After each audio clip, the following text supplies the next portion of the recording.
Komisi Kepolisian Nasional atau Kompolnas kembali mendatangi kosan diplomat Arya Daru Pangayunan, tepatnya di Jalan Gondang Dia Kecil, Menteng, Jakarta Pusat. Pengecekan dilakukan pada Selasa 22 Juli 2025 pagi, sekitar pukul 9:50 waktu Indonesia Barat. Namun dalam pengecekan kali ini diketahui bahwa awak media dibatasi untuk masuk, mereka hanya diperbolehkan untuk melakukan peliputan sampai pintu gerbang depan kosan saja. Untuk informasi selengkapnya kita sudah terhubung dengan rekan kami wartawan Tribun News yaitu Abdi Rianda.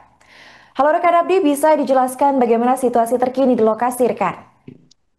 Ya, terima kasih rekan Arin. Bisa saya sampaikan atau jelaskan terkait dengan kondisi terkini setelah pihak dari Kompolnas melakukan pengecekan di kamar kos Arya Daru, seorang diplomat Kementerian Luar Negeri atau Kemlu yang memang ditemukan tewas beberapa waktu lalu dengan kondisi kepala terlilit lakban.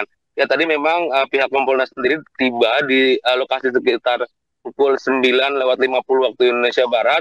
Dan memang tadi benar awak media hanya bisa meliput dari gerbang dan tidak diizinkan masuk karena memang ada beberapa penyidik kepolisian yang juga ikut turut dalam pengecekan ulang yang dilakukan oleh pihak Kompolnas. Ya, tadi juga bisa saya sampaikan ada sekitar kurang lebih 2 jam pengecekan ulang yang dilakukan oleh Kompolnas dan juga pihak kepolisian di kosan Arya Daru ini. Memang tidak terlalu banyak yang bisa disampaikan oleh salah satunya Komisioner Kompolnas Khairul Anam terkait dengan pengecekan ini. Uh, Sekitar 2 jam, pihak Kompolnas dan juga penyidik kepolisian akhirnya keluar dan selesai memberikan keterangan lebih lanjut soal pengecekan ini. Memang tadi adapun ada pengecekan ini dilakukan terkait dengan temuan dari pihak Kompolnas setelah bertemu dari keluarga Arya Daru di Yogyakarta, begitu Arif. Rekan bisa dijelaskan apa tujuan dari pengecekan ulang ini menurut pihak kepolisian?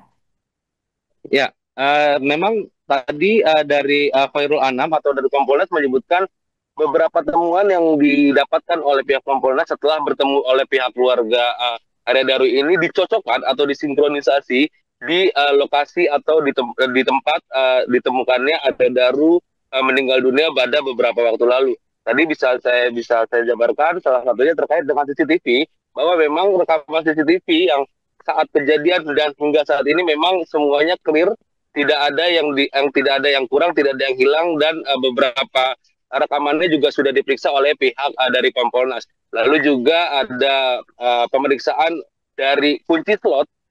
Jadi di kamarnya Arya Daru ini memang ada dua jenis kunci. Satu kunci pintu seperti biasa yang bisa dibuka dari luar dan dalam kamar. Lalu juga ada kunci slot manual yang dipasang di dalam kamar kosan ya, dan saat itu memang ditemukan ketika ditanya ke penjaga kos memang kunci slot manual ini sudah terkunci dari dalam.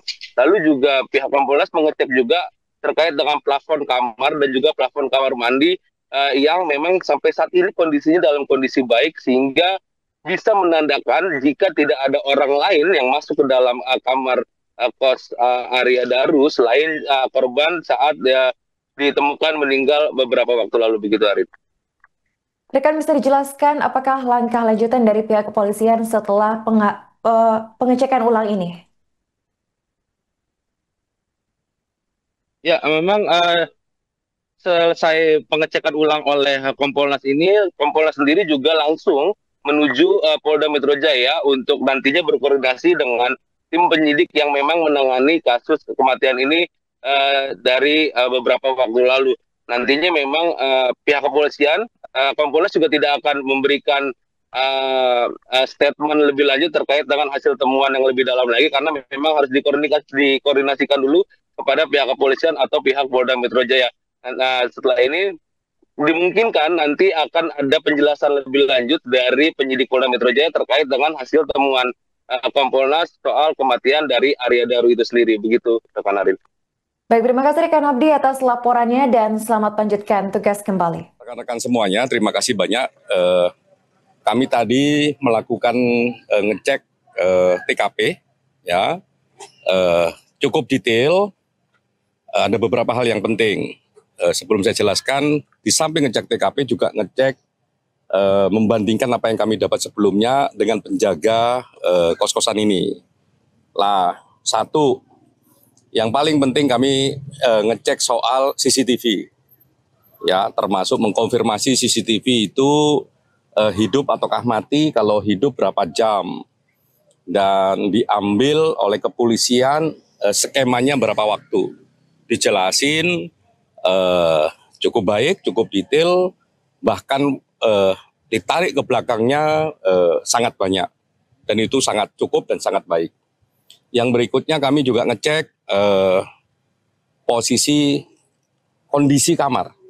Ya, kami ngecek kondisi kamar, kami lihat semua bagaimana bentuknya, kami cek plafonnya, kami cek saluran airnya, kami juga cek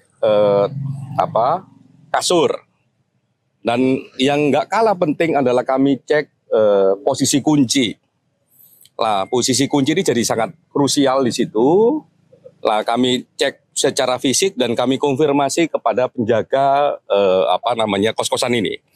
Karena beliaulah yang membuka pertama kali, terus kami minta untuk diperagakan posisi kuncinya. Jadi ada dua kunci yang memang terpasang di pintunya, bisa dibuka dari luar maupun dari dalam.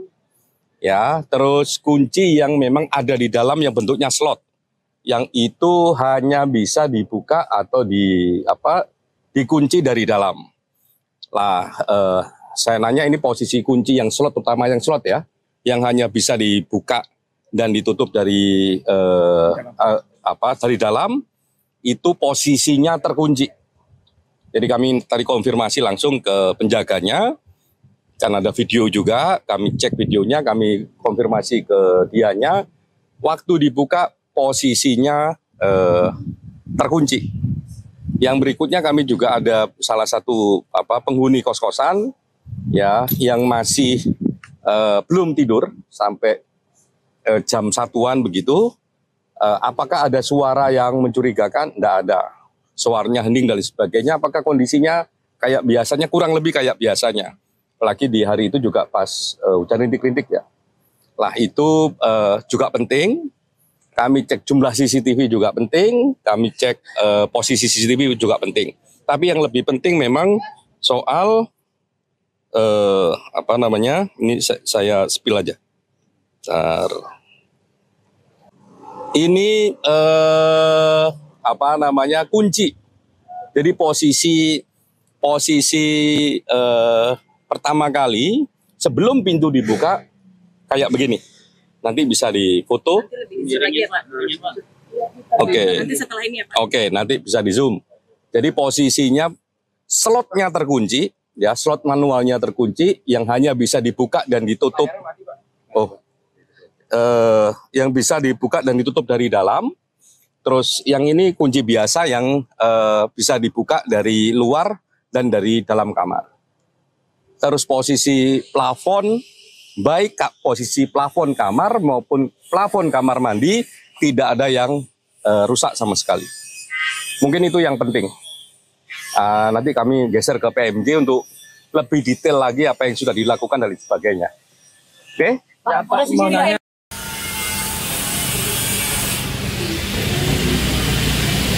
Karena udah nanya terkait dengan sampah, artinya sampah itu sudah disita sebagai barang bukti oleh pihak. Dapat walaupun belum diklarifikasi, itu dalam waktu dekat. Mungkin kan hasil otopsi itu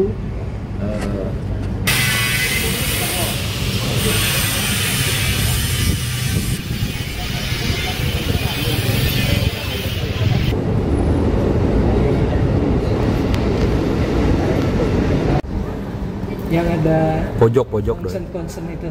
Iya, yang ada itu kuning-kuning tuh.